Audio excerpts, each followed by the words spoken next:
Welcome to chemistry. Here's your chemistry joke for 15.1. I hope you guys enjoy. I thought it was clever.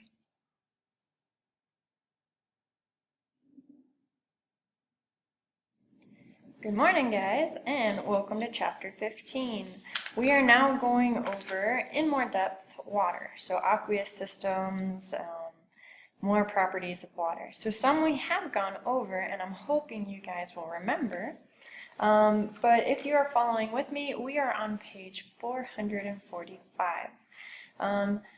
Let's say you look at the picture in your textbook, and I wish mine was bigger. So I'm going to zoom it in for you real quick. Oops. Okay, we have the picture of the world right there. Oops. Okay. What is the white stuff in the picture around the world? What are those swirls? Okay, and then my second question is, what has that got to do with what we're learning? Like, how is that related to what we're going to talk about? Hopefully, you said or were thinking that those white swirls were clouds, okay?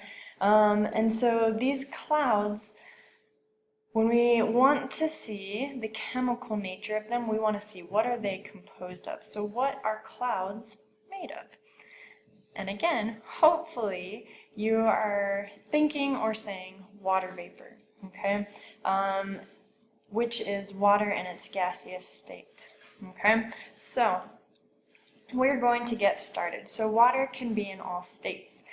We've got water as a liquid, a solid, and a gas. And we're going to look at water very quickly in all of those states. So water as a liquid is what we are more used to. Okay, that's the one that we deal with and hopefully drink a lot of each day. If you're not drinking water, make sure you drink some water. Okay. All right. So the bonds of water molecules, you have oxygen and 2 hydrogens. And I'm going to draw that for you here on the board. Okay. So you have oxygen, which is large, and then you have hydrogens down at the side. Okay. So with this, there's a bond and a bond.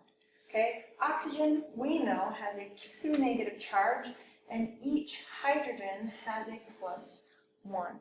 Okay, in the book you may have noticed a little Greek symbol. It looks something, oh, I can't even draw it, something close to this. It's about as good as I can get it. And then it is followed by a negative or a positive.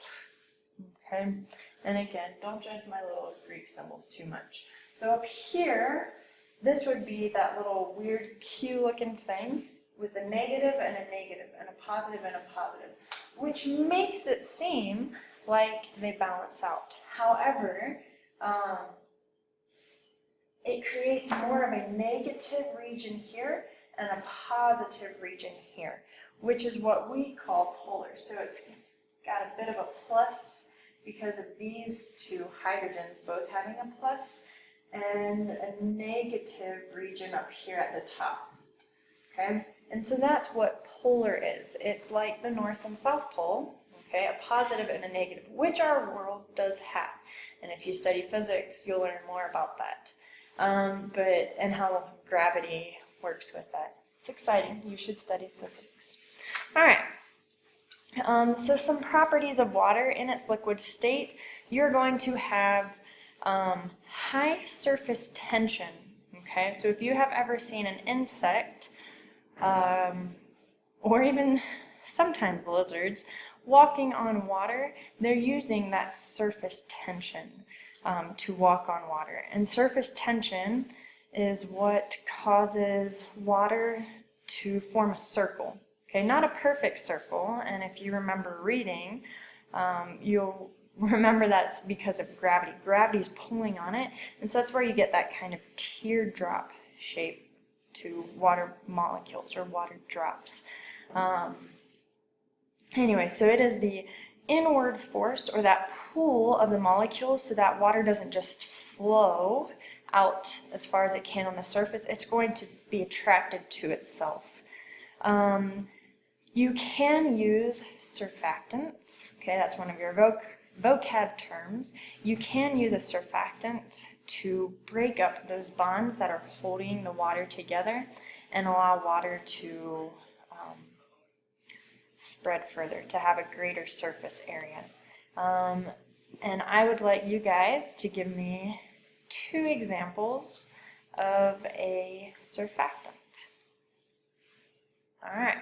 And then the next characteristic or trait of water in its liquid state is vapor pressure. Okay. Why don't oceans evaporate completely? Like, why do oceans and lakes and ponds and rivers, why are they still a large flowing or stationary body of water? And that's mainly due to the fact that evaporation does not occur very quickly or very much. Okay, there is a certain amount of water vapor in the air above our liquid, and that will put pressure on the water molecules to stay in their liquid state. Unless they become active enough, they can evaporate. And then, you know, condensation from clouds will help return the water to a body source, so it's not permanently gone. Just to give a little more depth and information into that, I'm going to read you a couple points that you should know. So why do liquids assume or have a spherical shape, a circular shape, is because nature tends to follow the path of least resistance. Okay, it's going to take the easiest path. Okay, like most of us would do if we were lost in the forest. So moving a molecule takes work. A spherical shape provides the minimum surface area for a given volume. So molecules expend the least energy possible to move into a spherical arrangement while increasing or maximizing their interactions with one another in the whole bulk, the whole mass of the liquid. This energy efficiency creates the surface tension. So in order to adopt any other shape, the water molecules would have to work more to do that. So the work saved is surface tension, just to give you some more points. All right, we're going to keep moving. So now we are on page 448, which is water in its solid state. Okay, we talked about this last week. Water is one of our only molecules that is less dense in its solid state than its liquid state. Okay, there might be other examples. I don't know them off the top of my head, but that would be a good research topic for you to look up if you're interested in it. So water molecules, generally when a compound goes from a liquid to a solid, the space between the particles shrinks, and so they get less area but more compact, so more dense. However, with our water molecules, they form a honeycomb lattice. Okay, so it's like a bunch of hexagons, and I can show you an example. Okay. If you're not following along in your textbook, on page 449, you have honeycombs, like where you find bees, and it forms these nice open lattice. A lattice is like fence links that kind of have this shape. It's a lattice. So it's open in the middle, which makes it not very dense.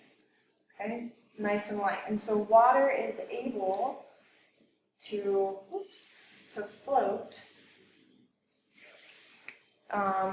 as a solid in its liquid, where most solids would sink to the bottom.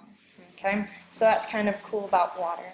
And that is about all that we have for 15.1. Just as a summary, you guys have your notes that you've done. You can add a couple of the points we've talked about, and if you did not, I would suggest rewinding this video and doing that.